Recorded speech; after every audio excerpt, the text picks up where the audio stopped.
ഇന്ന് തന്നെ ഡൗൺലോഡ് ചെയ്യൂ. കാണൂ നിങ്ങളുടെ ഫേവറേറ്റ് ഷോസ്. പക്ഷെ സത്യമ്മ മാറില്ല കമല. ഇതല്ല, ഇതിന്റെ അപ്പുറത്തെ പ്രതിസന്ധി വന്നാലും അവരവരുടെ നിലപാടിൽ ഉറച്ചു നിൽക്കും.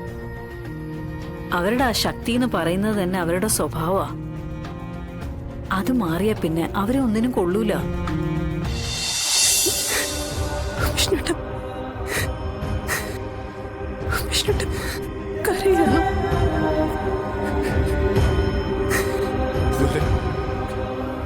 കല്ലുപോലെ പിടിച്ചു കയറുന്നു. പക്ഷെ തന്റെ അടുത്തൊന്ന് സങ്കടം പുറത്തു വന്നപ്പോഴേ അറിയാതെ കണ്ണെറിഞ്ഞുപോയി. ഇപ്പോഴും കണ്ണൊന്ന് മായുന്നില്ലടോ. വീടിന്റെ മുറ്റത്ത് ഭഗവാന്മാരുടെ പടകൾ, ഭിക്ഷോപ്പറായി നിൽക്കുന്ന എന്റെ അമ്മയുടെ രൂപം,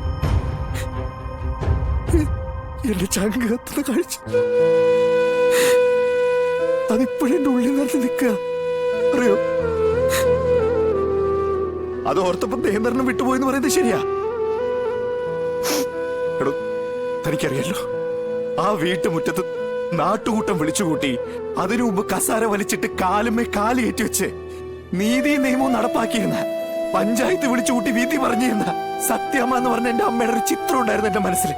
അറിയോ, അത് മങ്ങാതെ മായാതെ നിൽക്കുമ്പോഴും ഒരു ബിഗ് ഷോപ്പറിലെ ഭഗവാന്മാരുടെ ചിത്രങ്ങൾ താങ്ങി ആ വീട്ടുമുറ്റത്ത് ഒരു അന്യയെ പോലെ നിൽക്കുന്ന എന്റെ അമ്മയെ കണ്ടപ്പോഴേ എനിക്കുണ്ടായ വേദനയേക്കാൾ എത്രയോ 10 മടങ്ങ് വേദനയുണ്ടോ എന്റെ അമ്മയ്ക്ക്.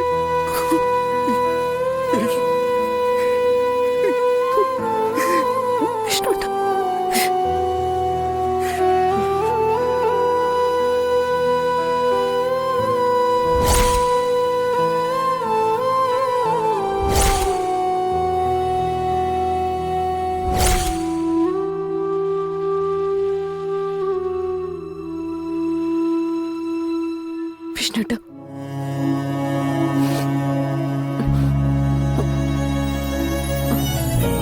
വിഷ്ണുട്ടാ, നമ്മുടെ ശത്രുക്കൾക്ക് തൽക്കാലത്തേക്ക് മാത്രമുള്ളൊരു വിജയമായത്. നമ്മളിത് തിരിച്ചു പിടിക്കും. നമ്മുടെ ഓരോ നഷ്ടത്തിനും നമ്മുടെ ശത്രുക്കളെ കൊണ്ട് കണക്ക് പറയിക്കും. ഞാൻ സ്വപ്നത്തിൽ പോലും വിചാരിച്ചതല്ല ഞാനിങ്ങനെ തിരിച്ചു വരുന്ന. അപ്പോ നമുക്ക് വേണ്ടി ഉദിക്കുന്ന സൂര്യനും നമുക്ക് വേണ്ടി മാത്രം ഉണ്ടാകുന്ന നല്ല ദിനങ്ങളും നമ്മളെ കാത്തിരിക്കുന്നുണ്ടെന്ന് മനസ്സിനെ പറഞ്ഞു പഠിപ്പിക്കേ. ഇതെല്ലാം നമ്മൾ തിരിച്ചെടുക്കും, ഉറപ്പാ. നമുക്ക് അർഹതപ്പെട്ടതൊക്കെ നമ്മുടെ കയ്യിലേക്ക് തന്നെ തിരിച്ചെത്തും. ഇനിയുള്ള ദിനങ്ങളെല്ലാം നമ്മൾ അതിനു വേണ്ടി ഉപയോഗിക്കേണ്ടത്. ഞാനും ഉടനെ ഇവിടെ നിറങ്ങും. വിഷ്ണുട്ടനും ജോലിയിലേക്ക് തിരിച്ചു കയറണം. തൽക്കാല വിജയത്തിൽ അഹങ്കരിച്ചു നിൽക്കുന്ന നമ്മുടെ ശത്രുക്കളുടെ മുന്നിലേക്ക് പൂർവാധികം ശക്തിയോടെ നമ്മൾ പട നയിച്ചിറങ്ങും. ശാശ്വതമായ ധർമ്മ വിജയത്തിനു വേണ്ടി നമ്മളത് നേടുകയും ചെയ്യും. ഉറപ്പാ.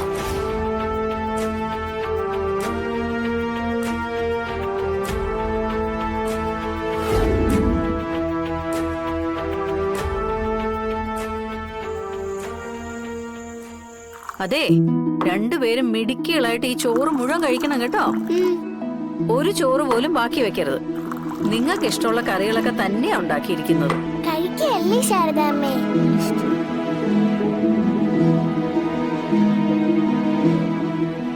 പപ്പി പപ്പി, ചോറ് താഴെ കളയാതെ കഴിക്കും. ഇത്രയും വളർന്നില്ലേ, ഇനി ഇതൊക്കെ എപ്പ പഠിക്കാനാ? ദേ, സത്യം കഴിക്കുന്ന കണ്ടില്ലേ?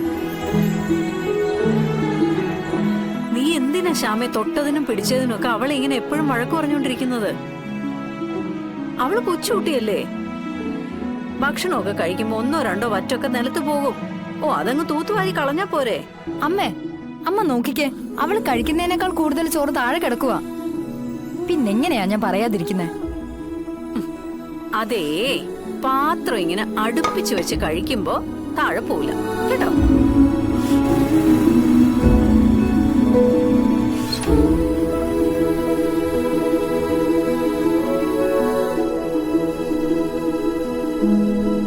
ശാരദാമേ, ശാരദാമേ. കമലനാണോടാ? അതെ, കമലനാണ്. ഹ, ആ ഇങ്ങി കേറി പോരെ. ദാ വന്നു. കേറി വാ. ആ. ആഹാ, കറക്റ്റ് സമയത്താണല്ലോ. എന്നാ പിന്നെ കൈ കഴുകി ഞാനും കൂടെ ഇരിക്കട്ടെ. നീ ഇരിക്കടാ. ഒരാൾക്ക് സുഖമായിട്ട് കഴിക്കാനുള്ള ചോറ് എന്തായാലും എപ്പോഴും എന്റെ അടുക്കളയിൽ കാണുമെന്ന് അറിയാലോ. ഞാൻ അല്പം മുമ്പാ ലേറ്റ് ആയിട്ട് ഒരു ബിരിയാണി കഴിച്ചത്. ആഹാ. ഇനി വീട്ടിൽ ചെന്ന് നല്ലൊരു കുളിയൊക്കെ കഴിഞ്ഞാലേ വിശപ്പാവൂ. ഇല്ലെങ്കിൽ ശാരദാമ്മ വെച്ച് നീട്ടുന്ന ഭക്ഷണം ഞാൻ കഴിക്കാതെ പോവില്ലല്ലോ. രണ്ടുപേരും നോക്കിയിരിക്കാതെ മുഴുവനും കഴിക്കേ, എന്നിട്ടേ കമൽ ഞങ്ങൾ പോകുന്നുള്ളൂ.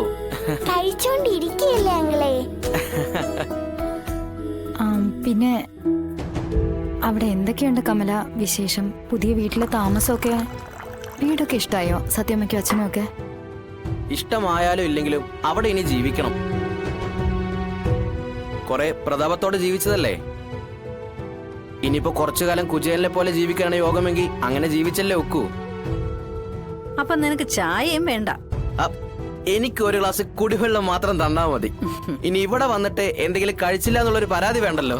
ഇനിയിപ്പോ അവിടെ എല്ലാം ഒന്നേന്ന് തുടങ്ങണം അല്ലേ കമല? ഒരല്ലലും ഇല്ലാതെ ജീവിച്ചവർക്ക് അതല്പം പാടാ. ഈ സമയത്ത് ഇങ്ങനെയൊന്നും പറയാൻ പാടില്ലാത്തതാ, പക്ഷെ പറഞ്ഞു പോവും.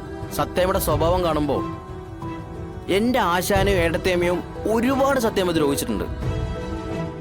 അവർ ഒന്നിച്ച് സന്തോഷത്തോടെ ജീവിക്കേണ്ട പല സന്ദർഭങ്ങളിലും മനഃപൂർവ്വം ഓരോ കാര്യങ്ങൾ ഉണ്ടാക്കി അവരെ തമ്മിൽ അകറ്റിയത് ഈ സത്യമല്ലേ.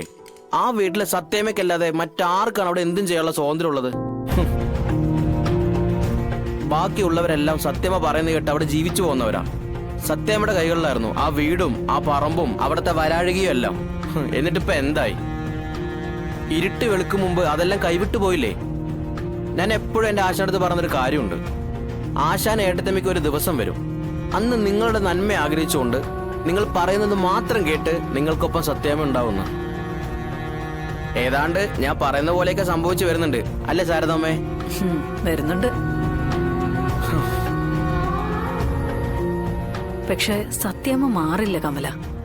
ഇതല്ല, ഇതിന്റെ അപ്പുറത്തെ പ്രതിസന്ധി വന്നാലും അവരവരുടെ നിലപാടിൽ ഉറച്ചു നിൽക്കും. അവരുടെ ആ ശക്തി എന്ന് പറയുന്നത് തന്നെ അവരുടെ സ്വഭാവമാ. അത് മാറിയ പിന്നെ അവരെ ഒന്നിനും കൊള്ളൂല. കമല, ഇതിപ്പോ എവിടെയാ പുതിയ വീടെടുത്തിരിക്കുന്നത്? അല്ല, ഒന്ന് പോയി സത്യാമ്മയെ അച്ഛനെയൊക്കെ ഒന്ന് കാണണമെന്നുണ്ട്, അതുകൊണ്ട് ചോദിച്ചതാ. എത്തിപ്പെടാൻ ഒരല്പം പാടാ. ലോറി മുതലാളി സുബേർക്കടെ പഴയ വീട് അന്വേഷിച്ചാ മതി. അല്ലെങ്കിൽ അവിടേക്ക് ഇറങ്ങുന്ന ദിവസം എന്നെ വിളിച്ചാ മതി, ഞാൻ വഴി പറഞ്ഞു തന്നോളാം. എന്നാ പിന്നെ ഞാൻ ഇറങ്ങട്ടെ ശാരദാമ്മേ?